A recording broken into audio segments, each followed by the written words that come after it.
दक्षिण विधानसभा सघन बस्ती होने के कारण यहाँ पर सबसे ज्यादा बिजली के कारण दुर्घटना होती थी। माननीय प्रधानमंत्री जी के अनुकंपा से सबसे पहले अंडरग्राउंड केबलिंग का कार्य दक्षिण विधानसभा में हुआ। अब सड़कों पर लटकते हुए तार दिखाई नहीं देते हैं।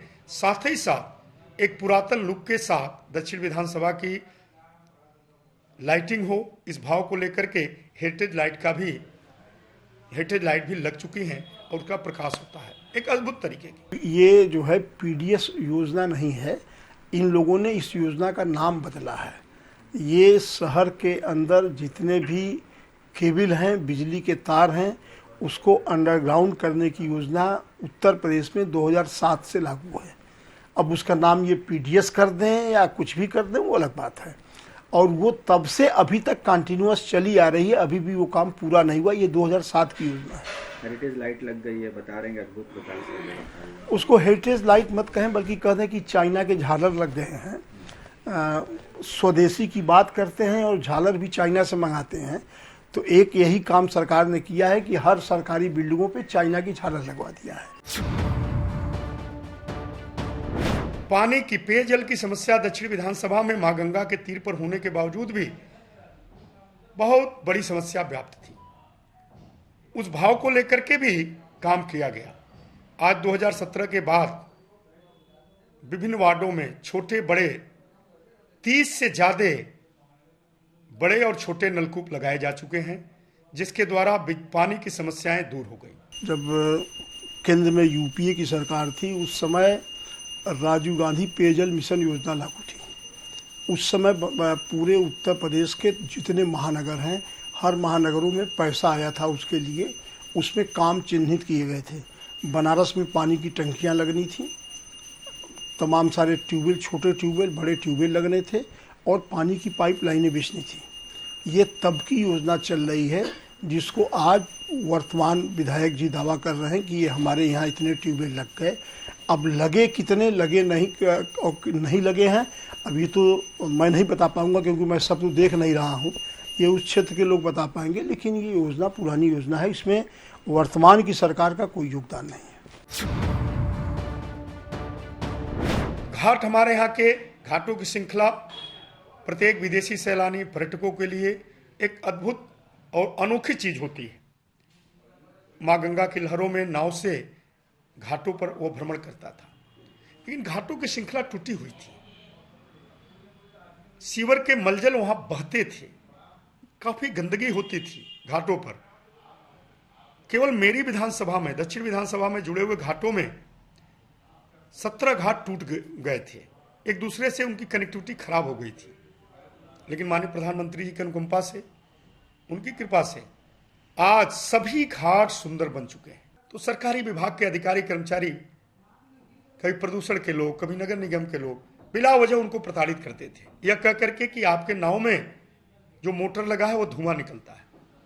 माननीय प्रधानमंत्री जी के अनुकंपा से आज सभी नाविकों के नावों में सीएनजी स्टेशन देने का काम, सीएनजी मोटर देने का काम कर दिया गया, और साथ ही साथ उनके मोटर बोट में सीएनजी को भरा कैसे जाए, इस बात पर ही चिंता करते हुए खिड़किया घाट पर सीएनजी स्टेशन भी बनाया दिया गया। यही नहीं, खिड़किया घाट पर फूड कोर्ट, खिड़किया घाट पर हेलीपोर्ट, ये सब की सुविधाएं वहां पर कर दी गई। देखिए, ऐसा है ना कि नाविक बनारस में है, आपको जरा सा इंटरव्यू नाविकों से भी ले लेना चाहिए कि इन लोगों ने क्या किया है नाविकों के साथ और क्या नहीं किया है। देखिए, इन्होंने राजघाट के बगल में एक सीएनजी पंप वहाँ बना है, और वो कोई विधायक या सांसद किसी ने नहीं बनवाया है, वो बनाया है गेल ने। गेल जो है सीएनजी पंप लगाती है, गेल, वो विधायक के बस की बाहर की बात है। और वहाँ वो गंगा जी किनारे सीएनजी पंप बना है, जिससे जो स्टीमर जो सीएनजी से चल सकते हैं उनके लिए वो सुविधा है। बकिया वहाँ से लेके आदिकेश्वर घाट तक कोई काम नहीं हुआ है। एक काम जरूर किया है इन लोगों ने कि घाट को बनवाने के चक्कर में इन लोगों ने 10-10 फीट गंगा को पाट दिया है, गंगा की चौड़ाई कम कर दी है। गंगा का बनारस के अंदर, काशी के अंदर जो गंगा है वो एक नदी नहीं है। लोग कल्पना नहीं कर सकते कि उस गंगा का क्या महत्व है। गंगा और विश्वनाथ जी का मंदिर, काशी के मूल में गंगा और विश्वनाथ जी का मंदिर है। यदि विश्वनाथ जी का मंदिर काशी में न रहा होता, गंगा न रही होती, तो शायद काशी का अस्तित्व ही न बचता हिंदुस्तान में। सड़कें रोज टूटती रहती थी। गोदोलिया से मैदागिन तक की सड़क बन चुकी है। आरसीसी 18 इंच की ढलैया के साथ 50 साल तक पुनः सड़क बनाने की जरूरत नहीं पड़ेगी। उसी तर्ज पर लहुराबीर से प्रहलाद घाट, उसी तर्ज पर लहुराबीर से गिरजाघर तक की सड़कों के बनाने की योजना पर काम प्रस्तावित है। शाही नाले का काम पूर्ण होने के बाद उसको भी कर दिया जाएगा कि उत्तर प्रदेश का शायद सबसे बड़ा पुल होगा, 2.25 किलोमीटर का। 2 रेलवे क्रॉसिंग को क्रॉस करते हुए कजाकपुरा से पुराना पुल के पास तक जाकर के वो गिरेगा और वह एक अद्भुत स्वरूप का निर्माण प्रक्रिया चालू हो गया है। फरवरी या मार्च तक उसका भी लोकार्पण हो जाएगा। वह कार्य भी चल रहा है। कोनिया जो पुल है वो बांस पे पुल बना है, वो कभी भी तेज हवा का झोंका चले तो वो पुल टूट जाएगा। देखिए, किसी जनप्रतिनिधि को बात वो करनी चाहिए जो काम उसके विधायकी में आता हो, सांसदी में आता हो, उस पर चर्चा करनी चाहिए। कजाकपुरा की जिस फ्लाईओवर की बात कर रहे हैं, क्या उन्हें ये जानकारी है कि इसमें कितना परसेंट शेयर स्टेट गवर्नमेंट का होता है, कितना परसेंट सेंट्रल गवर्नमेंट का होता है? ये जानकारी है। ये जानकारी है कि उसको पास कराने की प्रक्रिया क्या क्या है, वो कैसे पास होता है, कैसे सेंक्शन होता है, जानकारी है? कोई जानकारी नहीं है। कह रहे मैंने करा दिया, आपने क्या करा दिया, ये तो बताइए। सिर्फ वो ये बता दें कि इसमें स्टेट गवर्नमेंट का कितना शेयर है, सेंट्रल गवर्नमेंट का कितना शेयर है, यही बता दें। रिंग रोड अभी बन रही है, जीटी रोड अभी बन रही है, 6 महीने बाद वो सड़क क्यों टूट जा रही है? मतलब जिस पे सबसे ज़्यादा जिस सड़क पे कास्ट आ रही है, रिंग रोड पे आई होगी या नेशनल हाईवेज पे आई होगी, जब वो टूट जा रही है 6 महीना में, तो ये गोदवलिया से और मैदागिन की सड़क की बात 50 साल की बात कह रहे हैं। ये तो हंसी भी आ रही है और लगता है कि क्या मजाक हो रहा है, कौन सा ये मजाक है। विश्व की सबसे पुरातन नगरी, जहां पर नगरी व्यवस्था विश्व में सबसे पहले बनी, वो काशी।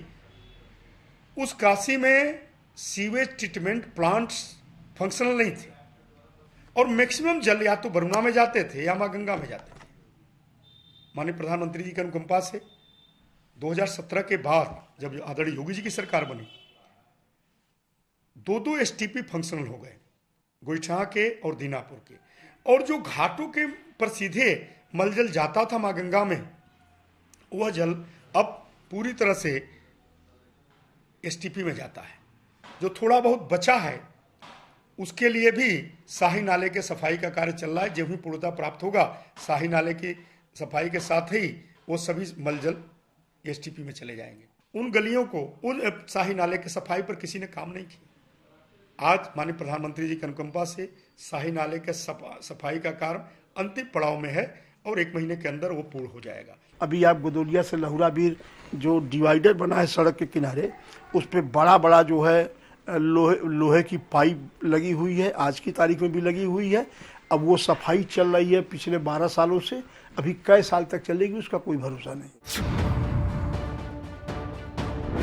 हमारे विधानसभा में मछोदरी का एक परिषदीय विद्यालय था, जो प्राथमिक विद्यालय भी था, इंटर तक था। उन विद्यालयों में विद्यार्थियों की संख्या होती थी, दोनों विद्यालय मिलकर के 100-125। आदरणीय प्रधानमंत्री जी के अनुकंपा से स्मार्ट सिटी योजना के तहत एक अद्भुत विद्यालय का निर्माण हुआ, मॉडल विद्यालय का। हम कह सकते हैं कि शायद भारत की बात तो मेरे जानकारी में नहीं है, लेकिन उत्तर प्रदेश में वो इकलौता मॉडल विद्यालय है। जाकर के देखिए, जहाँ एडमिशन को लेकर के लोगों में प्रतिस्पर्धा लगी हुई है, हजारों की संख्या में फॉर्म भरे गए, एडमिशन के लिए वरीयता की जा रही है, परीक्षाएं करने की योजना पर काम हो रहा है, मेरिट के आधार पर एडमिशन हो रहा है। इसी तरह विधानसभा क्षेत्र में, दक्षिण विधानसभा क्षेत्र में माननीय प्रधानमंत्री जी की अनुकंपा से राजघाट का लाल स्कूल निर्माणाधीन है, मॉडल स्कूल वो भी बन रहा है। कबीर चौरा पर बेसिक प्राइमरी पाठशाला, उसका उच्चीकरण हो चुका है। मोदी जी ने एक विद्यालय का उद्घाटन करना था तो उसको मॉडल विद्यालय बना दिया। अब बाकी प्राइमरी स्कूल सब बंद हो रहे हैं, उसकी बिल्डिंगें बिक रही हैं, उनका क्या होगा? एक प्राइमरी स्कूल जो मछोदरी पे है उसे इन्होंने मॉडल बना दिया और उसकी चर्चा कर रहे हैं। और जो 350 प्राइमरी स्कूल जो बंद हो रहे हैं, जिनके बिल्डिंगें बिक गई, जिनके विद्यालय के अध्यापकों को तनख्वाह नहीं मिल रही है, उनके बारे में विधायक जी को नहीं चर्चा कर रहे, उसके बारे में चर्चा करनी चाहिए। 3 विद्यालय का उन्होंने जिक्र किया है, मछोदरी का, राजघाट का, कबीर चौरा का, ठीक है। और जो 350 विद्यालय और हैं उनका क्या है? कहाँ कहाँ की बिल्डिंग बिक गई पे इसे भी बता देना चाहिए। अधिकांश प्राइमरी विद्यालय शहर में किराए की मकानों में थे, अधिकांश विद्यालय। और जो मकान मालिक था उस बिल्डिंग का, 50 साल 60 साल से विद्यालय चल रहा था, 2 रुपये 1 रुपये उसे किराया मिलता था। तो उसको तो ये है कि यदि हमारी बिल्डिंग खाली हो जाए तो जो 1 रुपया किराया मिल रहा है वो 10 करोड़ और 20 करोड़ की वो प्रॉपर्टी हमारी होगी। तो सबों ने, किसने खाली कराया, किसने इस काम को कराने के लिए कितना फायदा कमाया, कितना पैसा कमाया, विधायक जी को ये भी बताना चाहिए। इसके साथ साथ सेकेंड वेव में 1500 ऑक्सीमीटर, 20,000 के आसपास एक स्थिति ये आ गई थी कि दवाइयों की दिक्कत होने लगी। तय हुआ कि हम दवाइयां ऑक्सीजन की कमी होने के पहले ही दे दें, यदि किसी को सर्दी जुकाम होता है तुरंत दवाइयां को वितरण करें। 23 मार्च को मैंने विधायक निधि से RT-PCR मशीन खरीदने के लिए दिया। उसमें चूंकि स्टाफ कबीर चौरा में नहीं था, इसलिए उस RT-PCR मशीन को BHU लगाया गया। और गौरव होता है कहने में कि पूरे कोरोना काल में उसी RT-PCR मशीन से सबकी जांच पूरे बनारस भर की हुई। उसके साथ साथ एक RT-PCR मशीन और भी दिक्कत न हो, इस भाव को लेकर के कबीर चौरा अस्पताल में भी नया सेकेंड वेव के दौरान लगवा दिया गया। साथ ही साथ कबीर चौरा अस्पताल में माननीय प्रधानमंत्री जी की अनुकंपा से 1,000 कैपेसिटी का, LMP के कैपेसिटी का 2 ऑक्सीजन प्लांट लगाया गया। महिला चिकित्सालय में एक अलग ऑक्सीजन प्लांट भी 960 LMP का लगा दिया गया, जिससे कि ऑक्सीजन की सप्लाई हो सके। कोरोना काल में जिस तरह लोगों की मौत हो रही थी, न कहीं हॉस्पिटल में बेड मिल रहा था, न कोई डॉक्टर मिल रहा था, न कहीं ऑक्सीजन मिल रहा था, न गैस का सिलेंडर मिल पा रहा था, कोई दवा इसकी ऑलरेडी थी ही नहीं। तो उसमें मोदी या उत्तर प्रदेश सरकार या कोई MP या कोई MLA, किसी का कोई योगदान नहीं। कोई बेड तो दिला ही नहीं पाया, गैस सिलेंडर और ऑक्सीजन की बात छोड़ दीजिए, कोई बेड नहीं दिला पाया हॉस्पिटल में। और इस तरह मतलब मुझे क्या कहूँ, मुझे लगता है कि इतना ज़्यादा झूठ नहीं बोलना चाहिए। ऐसा है कि प्लांट लगवाया नहीं लगवाया, PCR मशीन लगवाया कि नहीं लगवाया, एक बात का हमें उत्तर दे दें कि कबीर चौरा इस मंडल का सबसे बड़ा सरकारी अस्पताल रहा है और हमें लगता है पिछले 50 सालों से। उस अस्पताल में जो महिला वार्ड है उसे क्यों बेच दिया गया, और वो पूरा जो महिला विंग है, लेडीज़ विंग है, वो जो ये हॉस्पिटल है हेरिटेज को क्यों दिया गया है? आप स्वास्थ्य को बेच रहे हैं, आप शिक्षा को बेच रहे हैं और उसके बाद चर्चा विकास की कर रहे हैं।